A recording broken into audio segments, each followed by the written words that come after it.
This is going to be a ramble, a random ramble, but I did want to make a video about some of the stuff in my beliefs because they're still maturing, they're still evolving,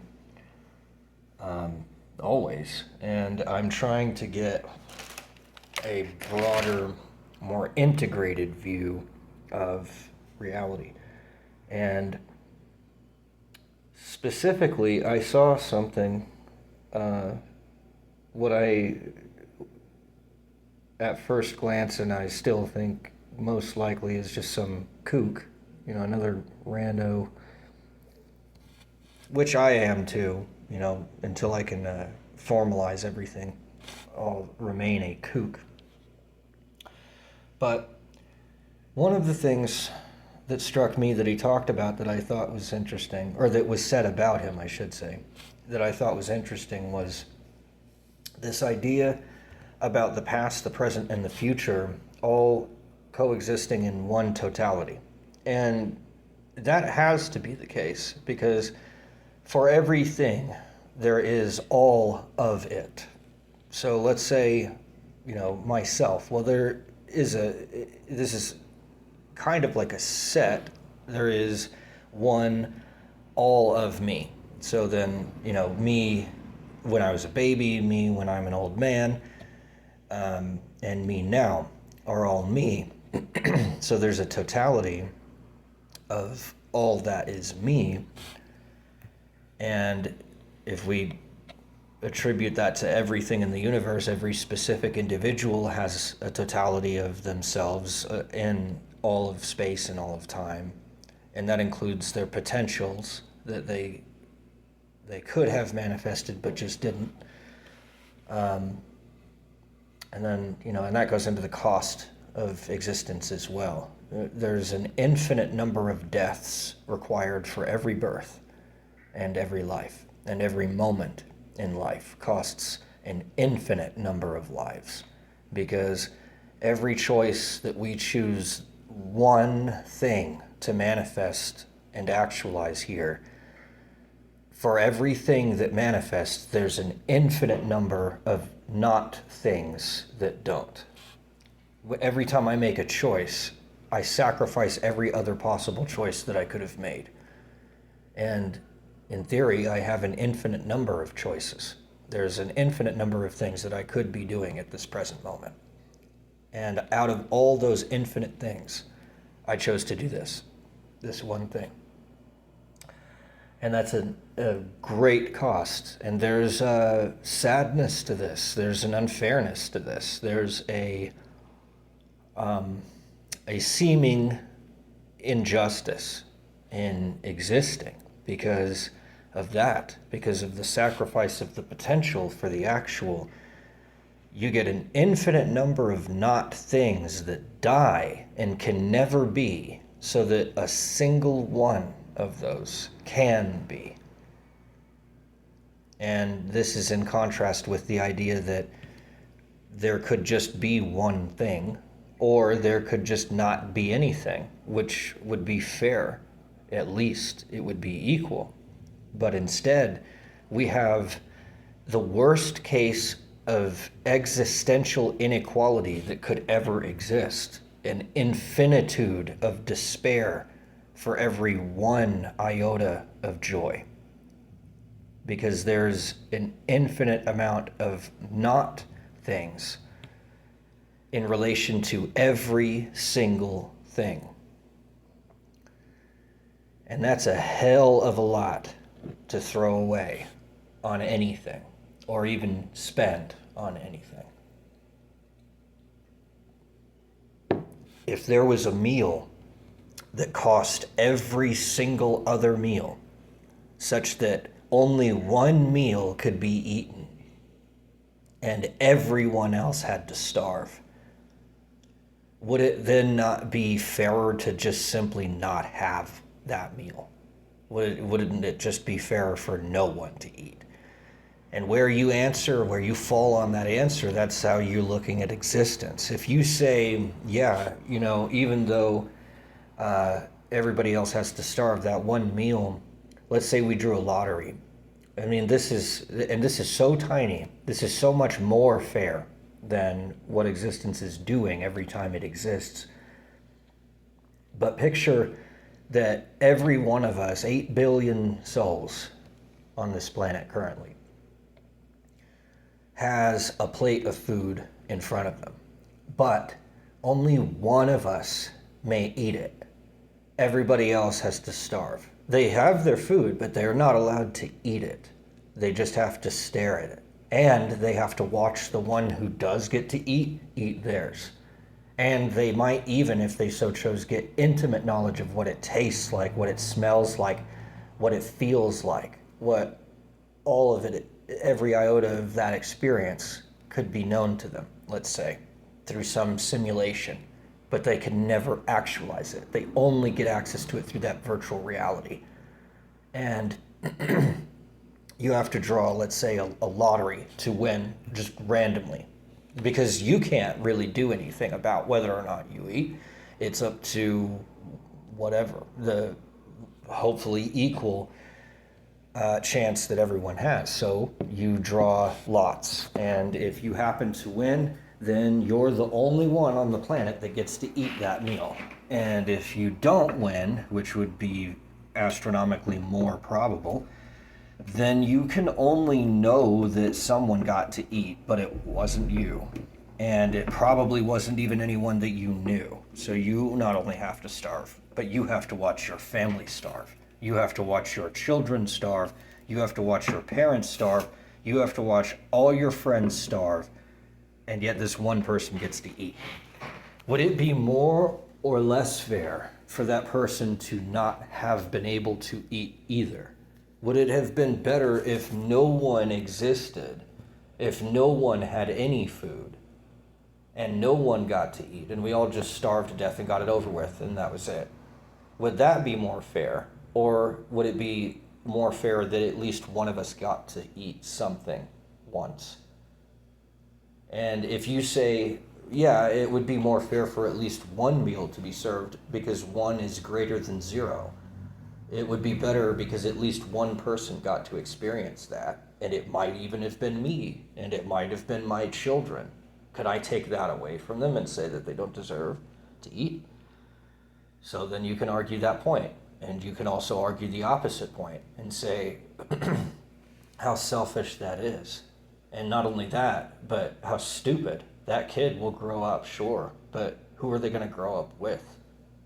There's no one else there to share it with. They just get it that one time. Let's say it's a lifetime of food, and they can live as long as they want, but they're the only one that gets to live. Is there any point in that? They can't share it with anyone. What's the point of having your children live if they're the only ones that live? If the entire world is empty except them, would it not be crueler to let them live than it would be to just get it over with and have them die with everyone else? So there's more than that. There's also, well, either something in between or something completely different. There's an infinite number of ways of looking at that, but those are the two diametrically opposed poles, either for or against that scenario. But that's what's happening when existence exists. Every moment, the entire world and everything in it costs an infinite number of potential worlds with everything in them that didn't get to exist because one person made one choice, one time. Everything else in existence had to be sacrificed for that one decision. And not only was it made without the person's awareness of that, it was made without their consent either. They didn't even consent to be the one sitting in the hot seat to make this decision. It just happens that way. So, because the proverbial question that can never be answered is, why am I me? One of the most nagging questions that I've ever had was not, is there a God or what's the meaning of life? It's, why am I me? And the only thing that makes sense to me is that somehow my soul grasped at something that it wanted, and this life had that in it, at least potentially. So I grabbed this body, I grabbed this life because it was possible that it could head toward that thing that I wanted. And so that's what I feel like happened. It's sort of like Narcissus, except instead of drowning in the pool because he was so in love with his own reflection that he couldn't stop staring at it or couldn't stop himself from getting closer to it, that he was willing to drown to be near it. Only instead of it being himself, it's this thing that he wants. And so then there's this thing in your life that if this is true, there's something in your life that you would not trade for anything else, and that's what you came here for. And you should sacrifice everything else for that and try to make that the center, recognize that and acknowledge it as the center of your life, as the center of your existence, and cultivate it slowly, steadily, gently but firmly.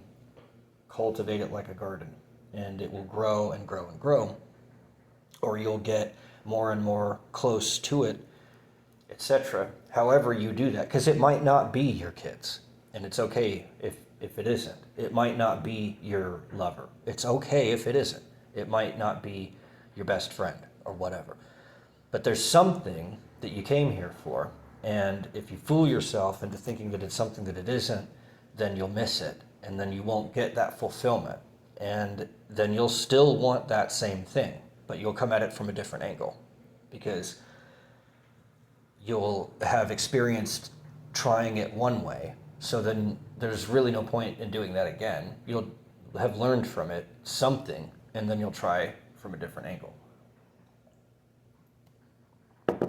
So that's what I think. And I think as far as the past, the present, and the future all occupying the same totality, because there is always all of whatever it is, then there's all time also. So then all of time can be represented in one static point, and everything can.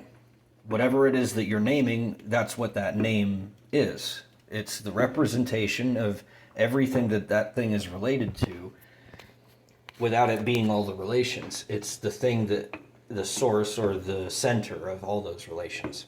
And so, yeah, there is a static point that must exist that has all past, present, and future time in it. And yet we experience time as flowing. And so that's interesting that both of those have to be true.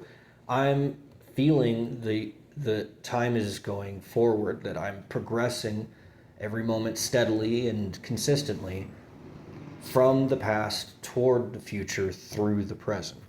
And yet all of three of those times are all encapsulated in a single static unit, in which all of those times exist and simultaneously, but they just don't occupy the same areas, so that they're still separate, but it's kind of like frames in a film, and they're all there simultaneously in the same film, but they're being separated in different frames of reference. And so it is possible, like a movie reel, to have the entire movie in a static representation, the film, and then put that film into a projector, have it run at a particularly steady, independent speed, and then get projected through the projector onto the screen as if there's some motion and movement and flowing in time, but in reality it's just frames on a film, and they're just moving so fast that it's just cycling so fast that it looks like each of these still photographs is actually one moving object or several moving objects, rather than it being a still life image, which is what it actually is. It's a photograph that at any given moment that you're watching it, it's a photograph. But because you keep getting shown all these photographs in sequence, and all these photographs although they are slightly different from each other, they're very similar. And that's what makes your mind think and get fooled into the illusion that you're watching a moving set of objects, when in reality you're watching non-moving objects. Only you're watching them in sequence. If you were to take the same film and separate all the frames like puzzle pieces and just throw them into a pile and then recombine them at random, it wouldn't look like a movie at all. It would look like what it actually is, which is just a series of random images. But because they're all put together in this sequential arrangement, then we get this sensation of time. And a lot of people have no problem with absorbing that into their consciousness. They have no problem with that idea. It's almost second nature. It's easy. It's very simple. It's a very easy idea. It's very common. It's actually almost vogue nowadays. I hear it a lot in regards to time, that it's just some illusion and all this. But it's not just some psychological event. It's a physical event too. It's a physical manifestation. Time is part of physics. It's not some psychological illusion that physicists need. It's actually built into the physics itself. So there is such a thing as time.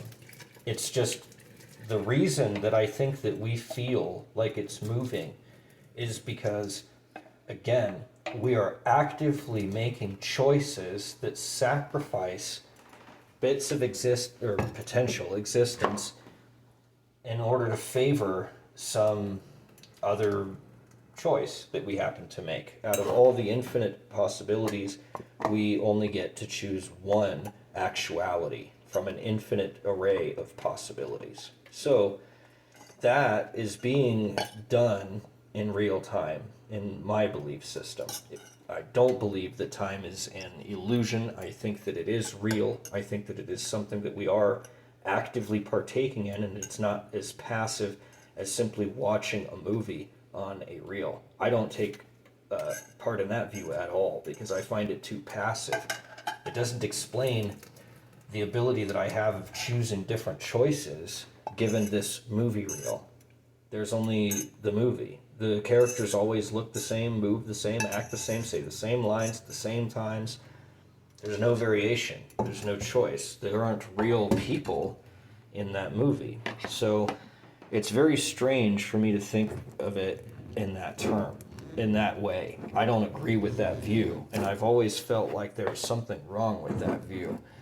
So what I think instead is that it's more like a zipper, where you've got a whole bunch of disparate, different futures that you could have, but you have the past constantly zipping up from a convergent state, which is what makes the past, to a divergent state of multiple different possibilities in the future. And as the zipper zips up, it goes from a state of convergence to a state of divergence and closes that divergence into a convergence. And that is the manifestation, the actualization of many possibilities, just like two pieces of the open, unzipped portion of whatever it is that you're zipping up. Let's say it's your jacket. It's going to be on either side of the zipper, above the zipper, it'll be open, and they'll be divergent from each other. They won't have converged and be zipped up like the bottom of the jacket. They'll be unzipped and open and divergent and separate from each other. And as the zipper goes up, it brings those together, and then they form into a zipped up convergent line. And that's what happens. And so there is a totality, there's the jacket, but yet it's not like a movie reel, because you can choose multiple different types of futures. So, but when you finally make that choice, you're sacrificing all the other possibilities. That one, I don't know how to make it analogous, but the act of the present turning the future into the past is like a zipper. It's not like a movie projector. It's not like it has already been done and you're just watching the aftermath like everybody likes to think. It's not that it's all already been done and you're just watching the aftermath. It's you're an active participant in this process and you can't go back, and there is no cycling like there is on a movie. So that's why I say I don't take part in that view. I don't treat that as real. It's a fantasy illusion. It's a childish nursery rhyme BS crazy idea that something would exist as a cycle. You don't ever. Where do you ever find a perfect cycle? If you take a bouncy ball and you drop it from any height, it never reaches that height again. It will get close, maybe halfway, maybe three quarters of the way, depending on how bouncy it is, but it'll never make it back to the original position, and it can't because it loses some of its energy on the rebound. It loses some of its energy because of the atmospheric interference. It loses some of the energy because of the friction when it hits the ground. It's always going to lose some of that energy. It will never be able to bounce back exactly perfectly. So why then would time? Why then would anything? If we don't ever see that, then why would we believe that that was real? And that's why I consider it to be a nursery rhyme. It's silly. So I don't think that time cycles like movies cycle, where you just put them back into tape whenever you want to watch them again. So I don't think it's like that. I think that every single moment cannot be repeated. There's only one of those moments, and they only ever happen once. And that makes every single moment infinitely valuable, because every single moment, there will never be that moment again. You only ever got to do it that one way, that one time, and if you fucked it up, you fucked it up for eternity. There is no going back, there is no fixing it. And the finality of that is so terrifying that most people would refuse to believe it and would prefer to believe in a comforting lie like time is just there to experience however you wish. And at any time, even if the movie stops and ends, all you have to do is press the rewind and then the play button, and you're right back at the beginning again, and you can just do it all over again. And you don't have any responsibilities because none of the characters, including yourself, have any choices in this movie because it has to be this certain way because it was built like that from the beginning, and that's just the way you're supposed to be. That's very comforting, but it doesn't give me any agency. It just makes me a passive observer sitting in the passenger seat, and I don't even get that because that is built in.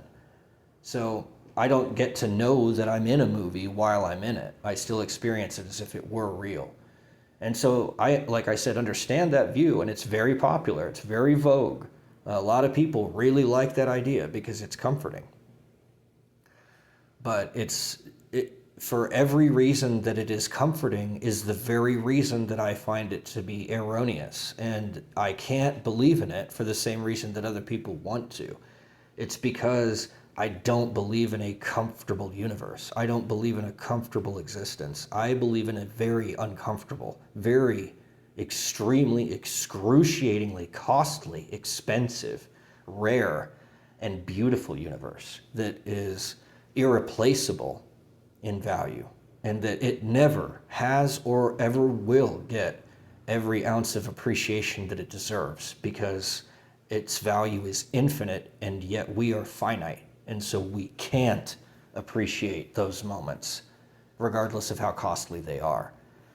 And I find these views to be, for me personally, far more compelling, far more real, and far more useful, and far more accurate than a simple comforting lie like everything is just on some stupid movie reel that somebody else decided to play one day so that grandpa could watch home movies with his grandkids. I just don't buy it.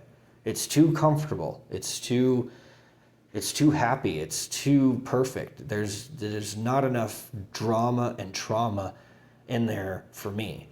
I don't buy it. So I don't know, just for posterity, just for my non-existent children that I chose not to have because I thought I was being responsible when in fact I was just being scared to have kids, so I don't have them. So now no one's here to listen to me ramble drunkenly into the night.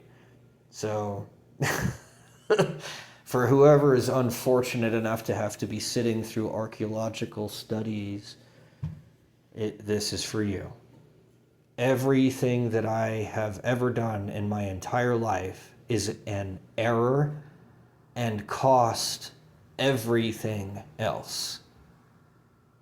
It's, from my perspective, equal deserving chance to have manifested, but simply because of how I exist and how everything else exists, was unable to do so.